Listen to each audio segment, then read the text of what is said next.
கோவை மாநகராட்சியில் அவசர கோலத்தில் ஒரு அவசர கூட்டம், கோவை மாநகராட்சி கூட்டம் இங்கே நடைபெறுது. அதாவது ஒரு அவசர கூட்டம் அப்படின்னா முக்கியமான ஒரு பொருள் மீது விவாதிக்க வேணும்னு சொல்லிட்டு ஒரே ஒரு சப்ஜெக்ட் வச்சு ஒரு இது பண்ணுவாங்க. ஆனால் நேற்று 30/12 அன்றைக்கி இருந்த சாதாரண கூட்டத்தை இன்றைக்கி 31/12 வரும்போது அவசர கூட்டம் மாற்றுறாங்க. அது 105 சப்ஜெக்ட்.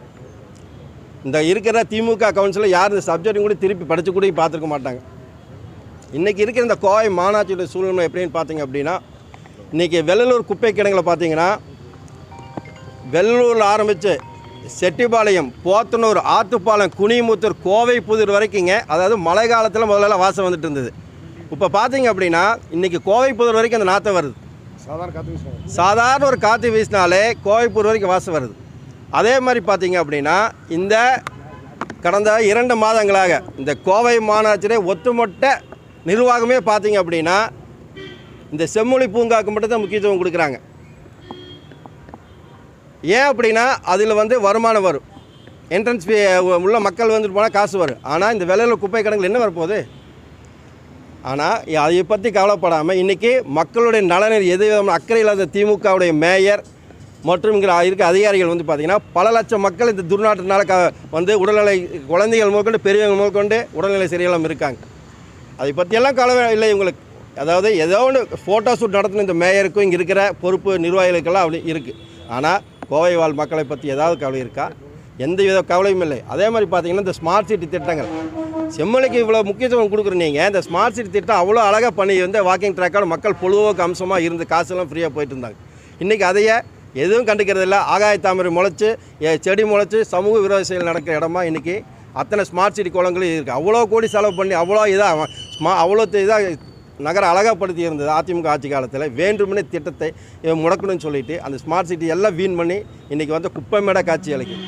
அதே மாதிரி பார்த்திங்க அப்படின்னா இந்த திமுகவுடைய மேயர் மக்களை பற்றி என்றைக்காச்சும் ஒரு சின்ன துளி கவலைப்படுறாங்களான்னு தெரியல. இன்றைக்கி கோவை வாழ் மக்களை தான் பார்த்திங்கன்னா இன்றைக்கி ஏதாவது ஒரு தொழில் தொடங்க கோவைக்கு வெளிநாட்டுக்காரங்க யாராவது வருவாங்கன்னு பார்த்தீங்கன்னா யாரும் ஒருத்தர் கூட எட்டி பார்க்க மாட்டேன். ஏன் இதை சொல்ல வரோம் அப்படின்னா, தொழில் நகரமான கோவையில் பார்த்திங்கன்னா எங்கேயாச்சும் சாலை நல்லா இருக்கான்னு பாருங்கள். அதாவது கிழிஞ்ச சட்டைக்கு பழைய படத்தில் மட்டும் ஒட்டு போட்டு அப்படி டிசைன் மாதிரி காமிச்சிருப்பான்.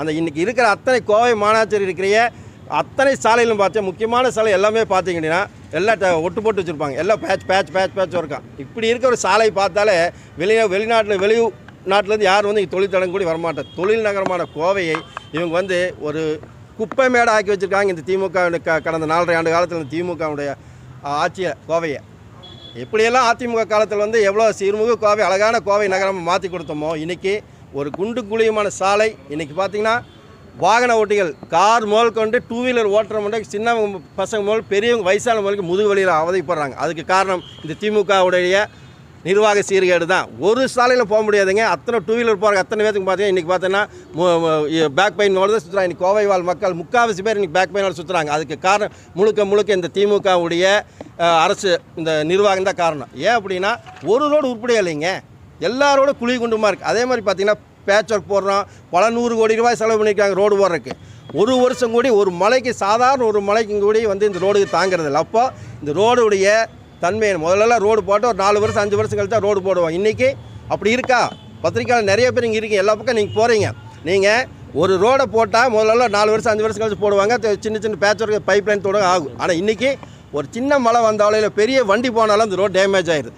அப்போ அந்த ரோட்டோடைய தரம் எந்த அளவுக்கு நீங்களே யோசனை பாருங்கள். அது வெறும் கமிஷன் வாங்கி கொண்டு கமிஷனுக்காகவே ரோட்டை கருப்பு பெயிண்ட் அடிக்கிறாங்க. இவங்க தார் போடுறத கருப்பு கலர் ஆக்கிட்டு இருக்காங்க ஒழிய அதாவது நல்ல ஒரு தரமான சாலையை இவங்க போடுறதில்லை. கண்டிப்பாக இந்த சாலைக்கு பல 100 கோடி ரூபாய் இந்த கடந்த 4.5 ஆண்டுகளில் கோவை மாநகராட்சி செலவு பண்ணது கண்டிப்பாக ஒரு விசாரணைக்கு வளையத்தில் கொண்டு கண்டிப்பாக ரோடு வைத்து கண்டிப்பாக விசாரிக்கணும் எங்களுடைய கருத்து. அதே மாதிரி பார்த்திங்க அப்படின்னா இன்றைக்கி பார்த்திங்கன்னா கொலை கொள்ளை எல்லா மாவட்டத்திலும் இருக்குது. அதாவது தொழில் நகரமான கோவையில் பார்த்தீங்கன்னா இன்றைக்கி இருக்க, அதாவது கிட்டத்தட்ட 15 வருஷத்துக்கு முன்னாடி போட்ட LED லைட்ஸ் எல்லாம் இன்றைக்கி பெட்ரூமாஸ் லைட் மாதிரி எல்லா ஸ்ட்ரீட் லைட் எரியுதுங்க. முக்கியமான சாலையில் எல்லா சாலையிலும் பார்த்தீங்கன்னா 0 வாட்ஸ் பல்ப் மாதிரி எரியும். அதுபடி அதன் காரணமாக பார்த்தா நிறைய ஆக்சிடென்ட் நடக்குதுங்க, செயின் பறிப்பு நடக்குது, கொலை நடக்குது. இப்படி நிறைய வேண்டாத இருட்டான அதே மாதிரி காலையில் பார்த்தீங்கன்னா இந்த லைட் இல்லாக்கான காலை 5 மணி 4 மணிக்கு வந்து வாக்கிங் போகிறவங்களே நாய் துரத்த ஆரம்பிச்சிருது. அது மக்களுக்கு அது ஒரு இடைஞ்சல். அது இந்த பெரிய துன்புறுத்துக்கு ஆகிறாங்க இந்த கோவை வாழ் மக்கள். இன்றைக்கி இந்த மாநகராட்சியுடைய நிலைமை எடுத்துக்கிட்டிங்கன்னா பரிதாபக்குரிய எல்லா விதத்திலும் இன்றைக்கி ஒரு சப்ஜெக்ட் வந்திருக்காங்க. 500 ரூபா வந்து அதாவது நேம் ட்ரான்ஸ்ஃபருக்கு 500 ரூபான்னு கொண்டு வராங்க. யாரை ஏமாத்துறதுக்கு? ஏதாவது எப்படி பல 100 மடங்கு வரி ஏற்றிட்டு எல்லா விதத்திலும் ஏற்றி வச்சுட்டு சாதாரண 1000 ஸ்கொயர் ஃபீட் 27,000 ரூபா இருந்த பிளான் அப்ரூவல் சார்ஜை இன்றைக்கி 1 லட்ச ரூபா பண்ணி போட்டு வெறும் 500 ரூபாய்க்கு நாங்கள் வந்து இது பண்ணுறோம். இதை தம்பன் அடிப்பாங்க. ஏன் 500 ரூபா வாங்க ஃப்ரீயாக பண்ணி கொடுங்களேன். அதிமுக சார்பு என்ன கேட்குறேன், 500 ரூபா கட்டணம் எதுக்கு வாங்குறீங்க? அதையும் ஃப்ரீயாக பண்ணுங்க. இத்தனாயிரம் வந்து பல மடங்கு வரி ஏற்றிட்டீங்க, எல்லா கட்டணத்தை உயர்த்திட்டீங்க. இந்த நேம் ட்ரான்ஸ்ஃபருக்கு 500 ரூபா ஏன் சார்ஜ் பண்ணுறீங்க? அதையும் ஃப்ரீயாக பண்ணுங்கள். அதிமுக சார்பு அதை தான் நாங்கள் கேட்குறோம். அதையும் ஃப்ரீயாக பண்ணி கொடுங்க. இந்த திமுகவுடைய அரசு எப்படி பார்த்தீங்கன்னா தொழில் நகரமான கோவை இன்றைக்கி கொலை நகரமாக மாறிக்கொண்டு இருக்கிறது. அந்த லட்சணத்தில் தான் வந்து இது திமுகவுடைய நிர்வாகம் இன்றைக்கி கோவையில் இருக்குது. அதனால் வந்து அனைத்து இந்திய அண்ணா திராவிட முன்னேற்ற கழகம் தொழில் நகரமான கோவை இந்த திமுக வந்து ஒரு சமூக விரோதத்துக்கு இடமான நகரமாக, மக்கள் வாழ முடியாத நகரமாக மாற்றிக்கொண்டு வருகிறது. அதை அனைத்து இந்திய அண்ணா திராவிட முன்னேற்ற கழகம் வன்மையாக கண்டிக்கிறோம்.